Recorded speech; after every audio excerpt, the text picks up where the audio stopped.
My loves, was that a month or was that a month? You know what I mean? Let's get that month out of here. We don't need any more of that. Hi, I'm Mackenzie, and I am the teacher and guide at Big Love Studio. And I'm so happy that you're here today. We are going to talk about Leo season. We're going to talk about what we're exploring through Leo season. I'm going to tell you a little story about a time when I got angry and how I alchemized it into something good. And I'm going to ask you some questions, some things you can reflect on throughout Leo season. Let's begin. Thank you, July. Thank you. Gratitude to July. Gratitude to all the things we learned. And we'll get it off you too. Okay. Cool. We are moving into August. We are officially in August now. And my loves, August starts with a Mercury retrograde in Leo. So this is the question that I have for you. How are you being asked to show up in your leadership?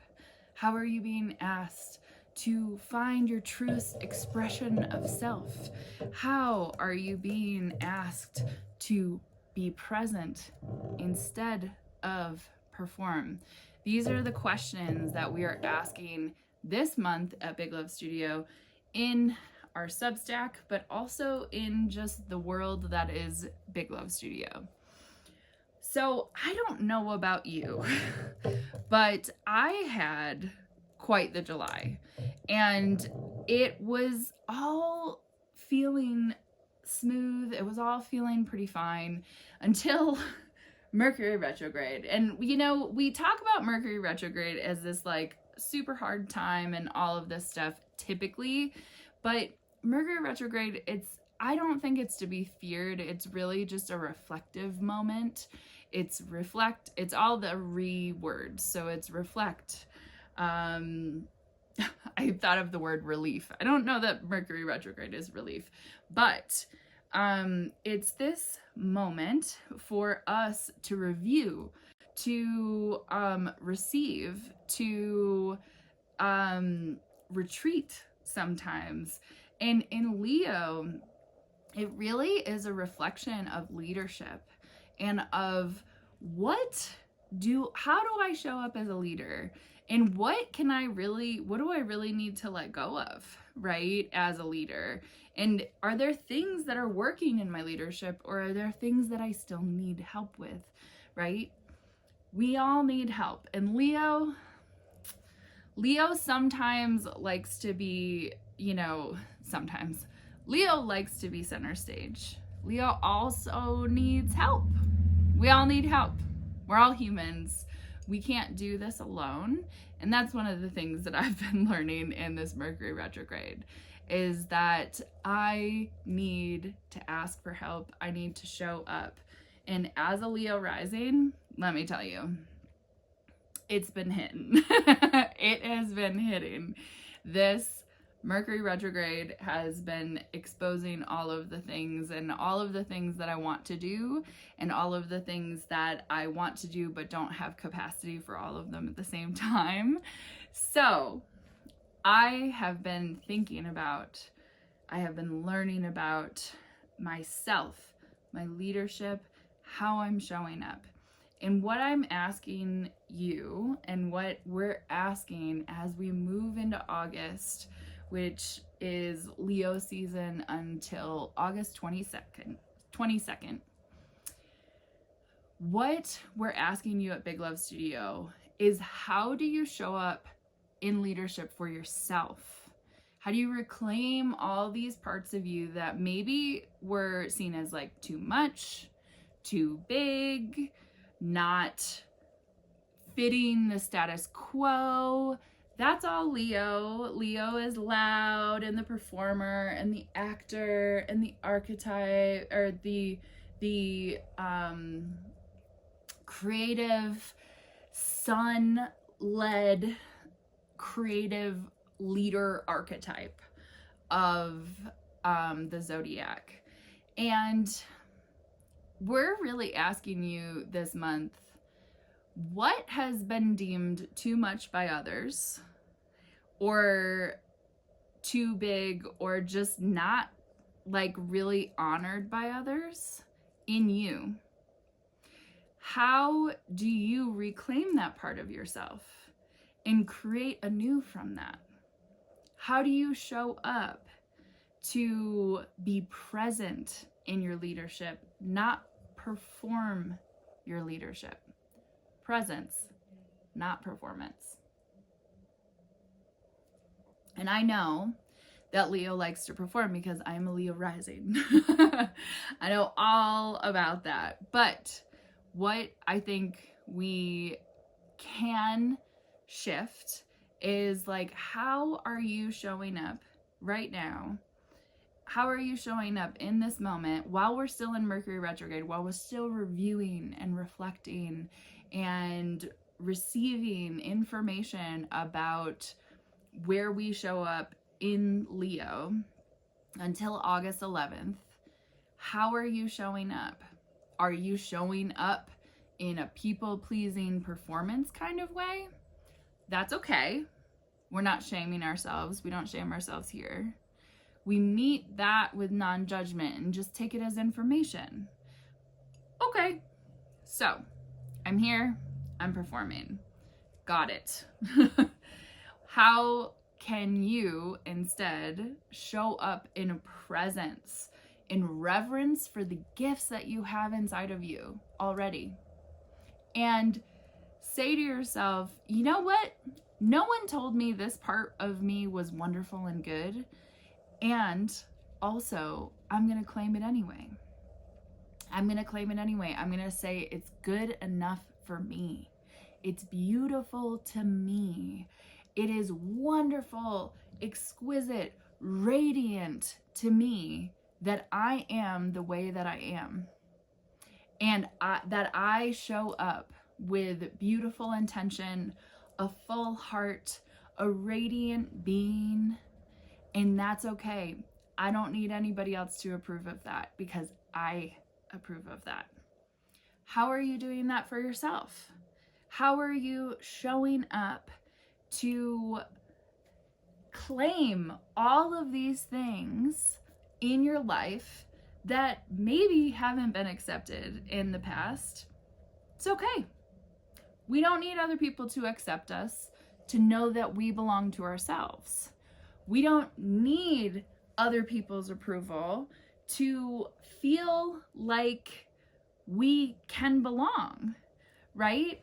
We don't need to overly ask everyone's opinions about who we are. We can just accept the parts of ourselves, all the parts of ourselves, all of them. Not even the good ones, because there are no good and bad parts. There's hard parts, there's shadow parts. There are things that are tough to sit with sometimes. Absolutely. But, and also, how can you show up and claim those parts of yourself? And in our August Substack, what we're talking about is Isis and Isis's story. What we understand about Isis is that she took her grief, the pieces of Osiris that were scattered around the desert. She went out into the desert and she took all of the pieces of Osiris and gathered them all up. And then she created life out of her husband or her partner, that she took her grief and she alchemized it into create something new, right? And that's what we're asking you to do this month, or something you can reflect on. Where are you allowing yourself permission to reclaim those parts of yourself? Reclaim all the parts of yourself. The grief, not just the joy, because it's not just joy. We don't experience just joy. We experience grief. We experience sadness, different. We experience anger. We experience excitement. We experience anxiety and stress. All of those things. Can you claim those in yourself? Can you alchemize those into new creative pursuits, expression, leadership? How are you using those parts of yourself to instead of treating all of those hard parts of yourself, all of those shadow parts of yourself, because we all have them, right? Instead of treating those as things to be dropped off at the dump later, right? Or to be shunned, or to be avoided, or to be pushed down into the body. Instead of treating them like that, could you instead accept them and turn them into something new? Here's a story that I have that's just coming up for me right now. When I was in college, and I was a freshman in college, I came in as a freshman in college, and I did what, most schools, as I know, have, at least in the US, orientation, right? Went to orientation, and I had this orientation leader that led our group around.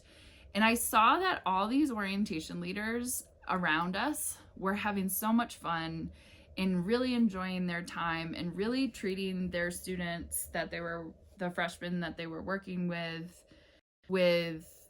respect, with fun, with joy, with all of these things, right? My orientation leader was not that person. And they were human, and that's okay, right? And they were also, 19, 20, it's fine, right? We are figuring stuff out at that point in our lives, and I'm okay with that. I forgive that person. And also, at 18, as I was coming in to this school, and I was like so excited, and I was so ready to embrace everything that this college opportunity had for me, my orientation leader was just kind of like, meh, and I got really upset about it. I got very upset about it. I was just like so mad. I was so mad because I was just like, this is not how my experience should have gone. This is not how my experience should have gone. So I had that moment. I was really mad. I was really upset. And a year later, I get an email from the one of the offices at school, and they were offering orientation leader spots. And I was like, hell yes. I'm going to be the best damn orientation leader ever. And I can do this. I can alchemize this anger that I have and turn it into something good. I can claim this anger that I have as something valuable, as something that is giving me information. I don't have to be sad or upset that I have anger. We all do. But what are you going to do with it? That's what I said to myself. What are you going to do with it? Right? You're not just going to sit here and stew about it. And other people were kind of like, dude, it's not a big deal. Just move on. I was like, I'm going to be the best damn orientation leader this world has ever seen. And I went on to be in that I was an orientation leader for 4 years after that, because I stayed longer at school. And I was an orientation leader, and by the end of the program, I had designed the whole program because I was the one who had been there the longest. And it was so fun. I had so much fun. And I was able to really help create the program that was the orientation at the time. And I had so much fun doing it. And that is an example of how you can take those feelings that are hard. They're hard. They're like, it's like anger. It's, you know, especially anger for women. We're like taught, in really most of us. I don't know if it's, I think it's like definitely heavier on women. But I think like, you know, anger hasn't been a thing that's been accepted, right? But we have anger for a reason. We have all of the emotions that we have for a reason, and they may be uncomfortable to sit with. And also, we can alchemize them into something good, something that like releases energy. Anger is like this moment to me where I'm getting information about something, right? I'm getting information about like how I can move forward. And I think like, let's take a softer approach with our emotions. Leo season is drama. It's drama. There's drama. It's a deeply emotional sign. It's a fire sign, right? And so how are you taking your fire and creating something from it? Fire is all about creation and destruction, right? It's both, because we can't have one without the other. So, coming back to August and how we're moving through Leo season, through the rest of Leo season, you have about 11 days from now for you to explore and really like lean into that Leo expression. Where are you being asked to show up in your leadership? Where are you being asked to express your creativity? Where are you being invited to be present, to not perform, but to be present? These are all the questions that we're asking on Substack. And we're telling some other stories over there as well. So if you'd like to join us at our Storytelling Hearth, the portal pages, we would love to have you. I have a link in the bio down, or a link down in the description. And I hope you join us there, because we're really getting into deeper questions. We're exploring deeper, stories and things that hurt, but also things that healed, right? And I hope to see you over there, because especially if you want to get a little deeper into these questions throughout the month, we've got all of it over there, including the Book of Becoming, which is just your companion for the month. So I really hope to see you over there, and thanks so much for being here. We'll see you next time.